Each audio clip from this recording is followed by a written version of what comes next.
Hi guys, so I'm here to share with you my TBR for the Femme Fantail Readathon. So if you're not aware, the Femme Fantail is a readathon that I run with my friend Jill. We host Twitter sprints together, I usually vlog the experience, and it's always a lot of fun. We did it twice last year in 2019, and this is the first round of 2020, which is running from the 8th to the 15th of March, which is a Sunday to a Sunday, beginning on International Women's Day, because this readathon is all about reading fantasy, fantastical, speculative, magical fiction. You can go like full epic fantasy or something with like a light bit of magic realism, whatever works for you, but particularly written by women authors. That's what we wanted to celebrate within this genre. And it's a subcategory I myself have a lot of books I love in and love discovering new books in. So I always really enjoy setting my TBR for this readathon and then discovering some new books as it goes on, and I will again be vlogging my experience this year, so you can look out for that. But obviously the reason we're here today is to talk about the books I plan on reading. Now I'd say there's probably a few more books on this TBR than I can reasonably read in the space of 8 days. But what I really do want to try and achieve this year is to tick off all of the challenges on the bingo board. There are 12 in total. I myself will be allocating multiple challenges to individual books as opposed to reading 12 books. Just no way in high heaven that that's going to happen. So even if I don't read all of these books, I would like to prioritise the ones that tick off multiple challenges so that I can complete that bingo chart, but I wanted to also give myself a few options for some of those challenges like I mentioned, and there's just so many awesome books on my bookcases that I want to get to. But without further ado, I'm going to show you the books I have here, and I will tell you as I go along what challenges they fulfill in case you're interested. So first up I have A Kata Warrior by Nnedi Okorafor. This is a good one because it ticks off multiple boxes. It ticks off a BAME author, although that's something I do not want to exclusively read one of during the readathon unless I literally read like 2 books, which I hope is not the case. It also counts for a book in a series and a YA book. This is book 2 in Nnedi Okorafor's like young adult duology that began with A Kata Witch. I loved A Kata Witch. I love Nnedi Okorafor's writing in general. She generally tends towards the sci-fi genre, but this is her most popular sort of fantasy series, and it's set in Nigeria. We follow a young girl called Sunny who has albinism, and although she was born in Nigeria, she's grown up in America until now when her parents have relocated back to Nigeria, and she's fitting in, making new friends, but at the same time discovering that she may actually have magical powers of her own, and meets a few other young people like her, and with them starts training to harness that power.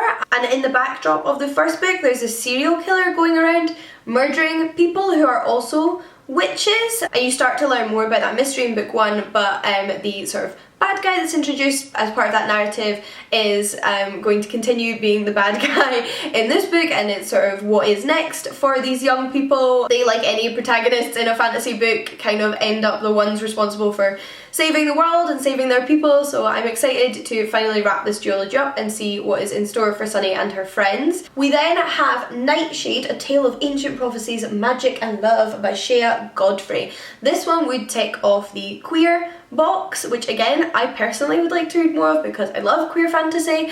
It would also, I believe, tick off standalone and adult book from what I understand, and it would tick off the challenge to read a book with a female protagonist who wields some sort of weapon. Now that you can interpret in any way you want, but specifically the love interest in this book, from what I understand, is a member of the King's Elite Guard, which suggests to me that perhaps she is equipped with some sort of like physical weapon like a sword because of her job. It's more specifically about Princess Jessa, who is sort of handed off to a neighbouring kingdom as part of an alliance, and is getting to know that country's royal family with the expectation of her marrying someone. I don't know if she's supposed to marry the prince, but what appears to happen is that she falls in love with the princess that is also a member of the royal guard. So that sounds like a lot of fun to me. And I'm always on the hunt for more good like female romances in my fantasy, so I'm really hoping I'm gonna like this one.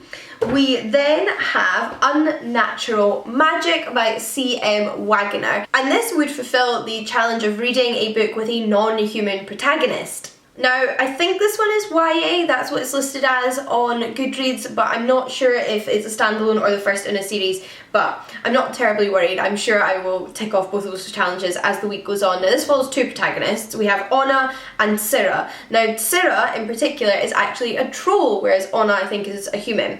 And they come together, they're kind of outcasts of their own communities, but I think have to join forces to kind of like save their hometown, or at least where they are currently living, because someone is out there murdering trolls. And I love the concept of like a female troll lead character. Like, that's something I've not read before, so I'm so here for it, and I also am in love with this cover, so I'm really, really hoping I'm going to love this one. We then have one that's definitely a standalone, and it's also young adult, and that's Spellbook of the Lost and Found. This might also come under queer. I know some of Moira Fowley Doyle's other books definitely have like queer characters and queer themes in them, so please do let me know whether you know if this one does or doesn't. Regardless though, I've been meaning to read this for ages. In fact, I've just been meaning to read anything by this author for ages. People rave about her books, and I really do think I'm going to enjoy them. I just need to get around to them.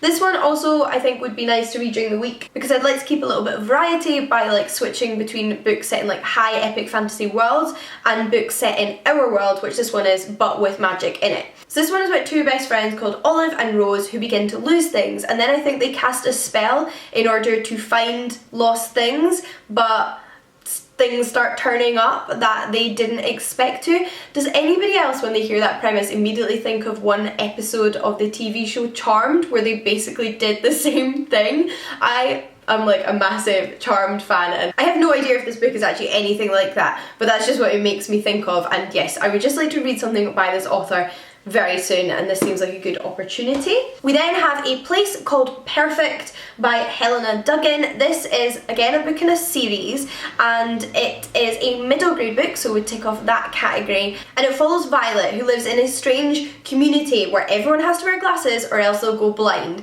So I don't know like how fantastical it is, but it certainly seems to have like a fantastical, odd, paranormal premise within it. Now, Violet's father has gone missing, but no one's doing anything about it, and it's not until she meets a young boy of her age who also appears to have lost someone that she realises it's not just her dad who's missing, and perhaps there are others that are missing as well. So they have to sort of, I guess, go on some sort of quest to solve the mystery of the missing people, and I've heard really great things about this. I'm loving my middle grade at the moment, and I'm just, yeah, really keen to get to this one as well. I mean, I'm keen to get to all of these, can you tell?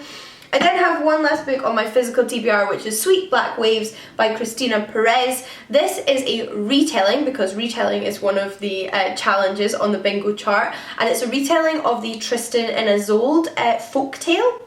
Now, I'm also counting this towards historical setting, which might be a little bit cheeky. I think because the Tristan and Isolde folktale is set in like the far British past, I'm kind of hoping that this will have like a semblance of like a sort of old ancient British setting. I don't know if it necessarily gives a specific like century or decade, but I don't think it's set in like another fantasy world. Like, I think it is set in our world, just in like the distant past. Now, all I really know other than this being a Tristan and Isolde retelling is that it's not about those two main characters from the original folktale. It's about the princess from the original folktale's maid, and it's about her story, which I think sounds absolutely wonderful. I love that concept. But some other reviewers that I really highly trust have raved about this, so I really wanted to give it a shot, and it would also tick off young adult and series. Now, I'm at no loss for fantasy written by women on both my bookcases and on my Kindles, so there is a little bit of wiggle room,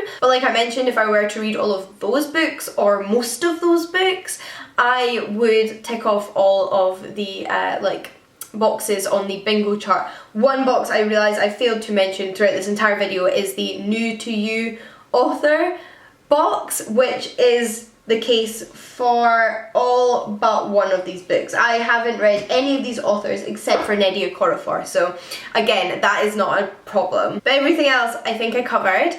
I would love in the meantime to hear what you plan on reading if you're participating. Generally speaking, what are some of your favourite fantastical books written by women? I'm always looking for more recommendations. I know I've got a lot on my bookcases, but I love them so much, so please keep them coming. And before I go, allow me to remind you that I will be sharing Twitter Twitter sprints for those 8 days on Twitter very shortly. Just keep an eye on the hashtag, and please use the hashtag to share your participation in the readathon, because it's so much fun for me and I think that some of you enjoy it as well. But until next time, happy reading, and I'll see you all again soon. Bye guys!